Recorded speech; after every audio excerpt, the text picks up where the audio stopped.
Hey everybody, thanks for watching Nibbles and Flicks. I'm your host, Jeff Freed. Don't forget to hit the like button. Just help us get more eyes on the video and also help us get more subscribers. And if you haven't subscribed yet, make sure you subscribe so you can get more video notifications. We're going to be doing a lot of stuff this summer, a lot of news, a lot of movie reviews and cool stuff like that. So stay tuned to all the goodness. And don't forget to put in the comment section, what is your favorite snack or nibble you like to eat at the movie theater? Just let us know in the comment section what's your favorite thing to eat there, so we have a little community-based thing and we can all see who likes to eat certain things. And maybe next time you go to the movie theater, you might see something in the comment section like, hey, let me try that out next time I go to movie theaters. But we're here to talk about the movie 28 Years Later, so let's get into it.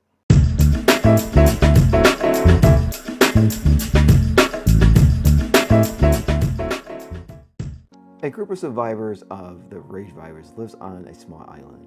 When one of their groups leaves the island on a mission into the mainlands, they discover secrets, wonders, and horrors that have mutated not only the affected, but also other survivors.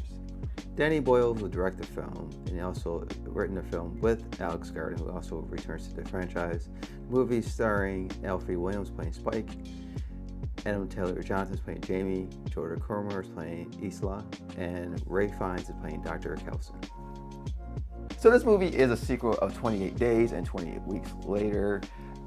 It's almost been almost 20 years to get this sequel, and it's finally here. I feel like us folks who've been like fans of this franchise have been waiting patiently for this film, and I feel like, why did it take so long? But maybe they didn't have the right story yet, and I'm glad that they waited because I feel like they might have done something very awesome here. During CinemaCon, Sony had a presentation, and they did a pretty extensive presentation on 28 Years Later. It actually showed us some extensive scenes, the trailer, and then we discussed about the sequel of this film, which is 28 Years Later, Bone Temple. So we're very excited to see what they're going to do with this film, and also knowing that Danny Boyle and Alex Garland was coming back to the franchise, who did the original film, and that one was absolutely superb. Just to see what they're going to do with this one, how they're going to carry out this new trilogy of films that they're doing. And I just can't wait to talk about it. So let's get into it and let's see what I think. So before I get into good, I want to just give a little background of the film a little bit. So just basically how everything was set up. So they basically give like a history lesson through this kid's perspective of the first 28 days and how the effect it was attacking and how it affected his life and stuff like that. Not too much, but to show you like the first couple of moments of the affection and how it actually just affected him and also his family.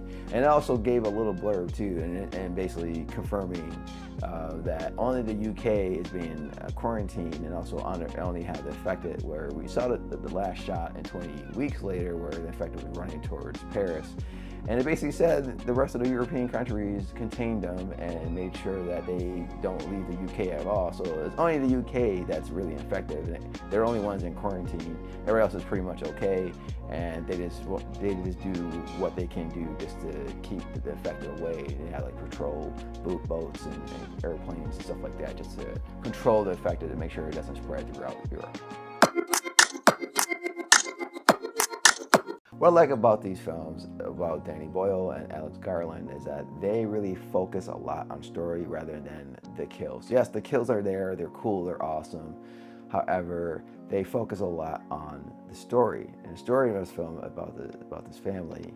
And I think that with doing that, it has more substance than style, and is very, very compelling, and you're fully invested because you want to know what's going on with this particular family, just like in the previous films that they focus on the family, not just the infected and kills and all that stuff. And I think that was a great way of understanding your product and knowing that this is how we're going to make our product better, and what things that they do in this film really does that. And let's get into it.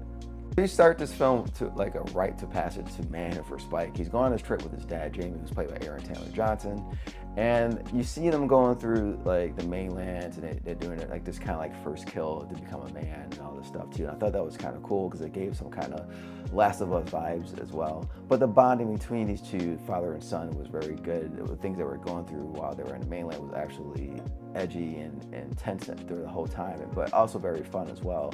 And you see the moments where that Spike is not really enjoying this, but he's like, I have to do this in order to impress my dad and make my dad happy.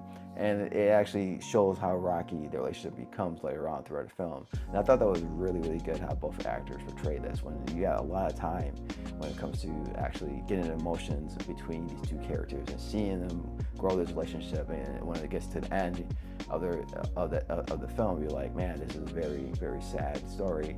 And that's what I like about this film. This film has no problem at all showing all the emotions. And I gotta say, Alfie Williams is fantastic in this film, and I think he's gonna have some like great future, because how he portrays in this film as his character and going through all these emotions, stuff like that, it's definitely a rock star. He carries the film. The film is basically on him. If he does not do good, the film is not going to do well at all. So when he does this first trip with his dad, it's actually really good. And then when he gets to the second part of the film, when he's actually going out with his mother, because his mother is sick and he's trying to find a doctor to take care of her, that also brings like more of the heart of the film into the story.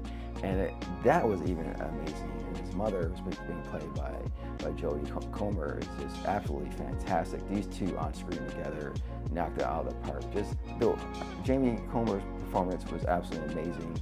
Just the certain elements that she was doing, how she's playing this character. This character is basically like dying from an illness, and she just plays the character very well, and it shows the emotions from Alfie. He's just scared for his life, for his mother, just want to save his mom, would do anything to save his mom. That's even going through the mainlands just to find this doctor to basically help his mother. And I think that was what really brings this movie together, is the heart of it. And it shows this family going through this, the ups and downs, everything that they were going through. And it's so captivating, so shot well, and the performance is so stunning. And I hope this story continues for Spike to where he gets more opportunity to be the main character in the movie, because I think that was basically what made this movie so great, was his acting off these two characters, who are also great actors as well, is absolutely captivating and fun, and just keeps you on the edge of your seat. And that's what I like about this film, is that it's so good, it's so emotional, and such an emotional roller coaster that you're just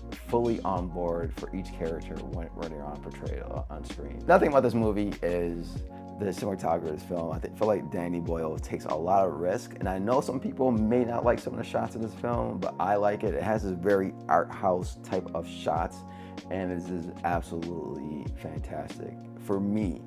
And the reason I say that is because the certain things he was using, certain types of the film, the motion, the things that was going on, he'll use a certain type of camera or type of shot. Either it was like grainy, so you can't really see what's going on, or he was using, you know, the iPhones where he had using this rig, which is like a half circle, and he's using it for kills. And you can see the kills at certain angles while it's happening, which I thought was kind of cool too. But like I said before, there's certain shots in this film I can see some people not liking, and also the editing choices as well. Like I see some people not liking, but for me, who likes art, who's like that kind of stuff, I thought it was absolutely amazing to actually see what he was actually portraying on film. This is the certain shots, the cinematography, the background, the scenery, stuff like that, which is absolutely gorgeous. And like I said, it's very risky shots, and some people may not like it, but for me, I absolutely enjoyed it. And that I like it too about this film is that how they use the intensity of this film, the score of the film. I know they're not using the same type of music that they used in the previous two films that they actually used. Hans Zimmer made some new music, but I feel like the music added to the scenes, and I'm telling you, these scenes and the music keeps you on the edge of your seat. Like, you're very intense. It's very intense scenes. You just don't know what's going to happen. I like the unpredictability of this film, that you don't know what's going to happen. There's parts in this film where you're like, oh my gosh, please don't get killed. Please don't kill it. And something happens, and it's like, you just don't know where it's going. But the whole tension of that build up is so amazing, with the cinematography and with also the score, just building up that moment to where it's just is very good, and it gets you, it keeps you on your toes, and that's what's so great about Danny Boyle when he does these type of movies, and he's using the certain shots, he's using the music and actually putting it on screen and keeping you engaged in this film, and that's what you need when it comes to these type of films, because like I said before, it doesn't focus on the infected. Infected is there. They're like secondary characters, but the main part is this family and what they're going through, and you feel every emotion in this film. There's one scene in this movie that is absolutely fantastic, and it shows all the emotions, and this is why I think Alfre Williams did a fantastic job, and it's with him, Jodie Comer, and Ralph Fiennes. This scene is absolutely heartbreaking. It's so strong, so powerful, and it keeps you in the edge of your seat because it's bringing all these different types of emotions in it. And I felt like this is probably one of the best scenes in a movie where it actually shows all the emotions that Alfre Williams can play off, and why I think he's done a fantastic job in this movie. But of course, you got Ralph Fiennes, who's always amazing in this film, and I can't wait to see more of him, especially in the next film. And Jodie Comer, who's also did a great job as well, which I think she also steals some scenes sometimes in this movie as well. But that whole entire scene is just, that scene is just so amazing and so sad at the same time. So the bad is not really bad. It's more like nitpicking on my part, or it could be something I think others may not like. And the first is, like I said, the cinematography itself. Some of the shots people may not like. So like I said before, some of the shots are very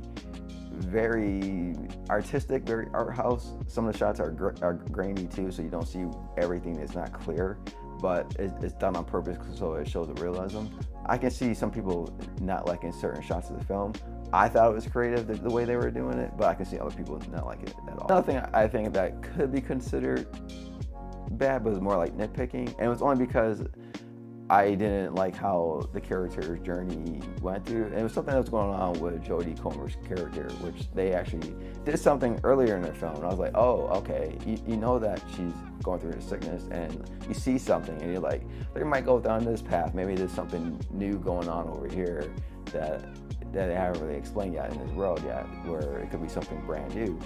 But they didn't even go that route. They went through another route where I was like, okay, I can see that, but I still want to know like how this part going. Her and Spike out into the mainland, and they're like sleeping overnight at some spot, and something happens that's going on out there, and then it goes to the morning time, and something happened that I thought, and they actually did show what actually happened. I thought, oh, okay, maybe they got something new here that they just haven't discovered yet, but they didn't go through that route. So I was kind of sad that they didn't. Doesn't really take away the film for me. It's still great how they did their journeys anyway in this film, but I was expecting something and I didn't get it, so I guess I'm nitpicking about it. But other than that, Jodie Comer was fantastic. So the end of the film took me by surprise. It was something I was not expecting at all, and I could see a lot of people being very upset with the ending of this film. It felt very wacky. It didn't really fit in the movie at all. It was kind of something that just wasn't really expecting at all to see. They do give you some nuggets at the beginning of the film with a certain character and a little bit out throughout the film, and I mean like nuggets like here and there, and that's it. But once you see what's going on at the end, I can see people getting very frustrated because you just went through all this emotional this like story, and then you by the edge of your seat, and you got the infected that's been doing some awesome stuff in the film too. Cinematography is great. Music score is good, like everything is like working for this film, and then it ends like this. So I can see a lot of people taking their 5-star and making it into maybe a 3 or 4-star movie because they were just so upset at how the ending is. And it's a acquired choice by Danny Boyle and Alex Garland, but I kind of understand where they're trying to go with this, and if you're gonna live in a world like this, you probably gonna get stuff like this anyway. So I kind of see where they're going, but I just was not expecting to see this. Maybe they would have kept it for the next film. It made more sense, but yeah, I see a lot of people pissed off about that in the film. So the final verdict. So the final verdict of this film, I would say I would score this film 4 out of 5 snacks. It would have been 5 out of 5, but the ending of the film is just so wacky and so out of place. I think it could turn off a lot of people off, but however, I just love how Danny Boyle shot this film, how he used the cinematography, how he used certain shots in the film, the score of the film, and how you built tension into this movie. And also the great performances with Alfie Williams, Anna Taylor-Johnson, Jodie Comer, Ray Fiennes. I just think they did an amazing job playing their characters and bringing all that emotions into on screen to make you feel what was going on at that certain time. And the effect it was great as well. Even watching the kills with them and everything was cool too.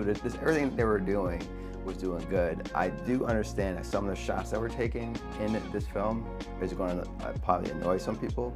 And also the score too. I could see the score being actually different from the previous two films. I see people not liking that either.